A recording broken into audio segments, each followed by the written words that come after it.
Hello, my name is Fela Fisutara, student ID 24,412,014 from accounting class AKT. In this video, I would like to present about acquisitions between companies and investments in other entities using a standard cost approach. First, let's start with the definition of acquisition. An acquisition between companies is a process where one company, known as the parent company, purchases part or all of the shares of another company, called the subsidiary, in order to gain control. This control usually occurs when ownership exceeds 50%, allowing the parent company to manage the financial and operational policies of the subsidiary. In practice, acquisitions are not always based on book value or recorded value.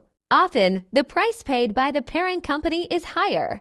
This happens because there is a difference between the recorded value and the fair value of the subsidiary's assets. For example, assets such as land and buildings may have a higher market value than what is recorded in the financial statements. When the acquisition price is higher than the fair value of net assets, the difference is called goodwill. Goodwill reflects the additional value of a company, such as its reputation, customer loyalty, and future profit potential. In accounting, goodwill is recognized as an asset but is not amortized. Instead, it is tested periodically to determine whether there is any impairment. Next, let's move on to the concept of investment in other entities. These investments can vary depending on the level of ownership and influence. If the ownership is small, it is usually recorded as a regular investment. However, if the company has significant influence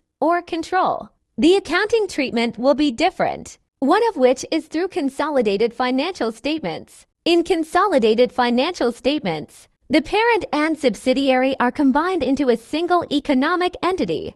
This means that all assets, liabilities, revenues, and expenses are presented as if they belong to one company. The purpose of consolidation is to provide a more accurate picture of the overall financial condition of the group.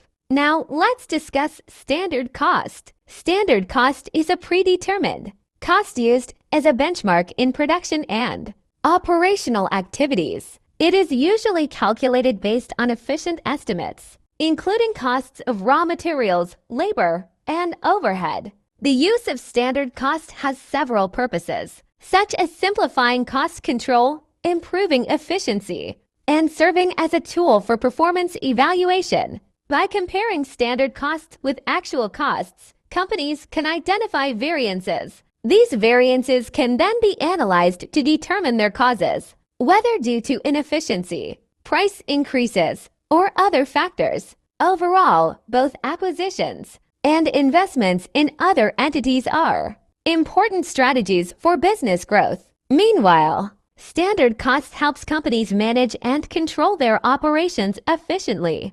By understanding these concepts, we can see how companies grow not only through expansion, but also through effective cost management. That's all for my presentation.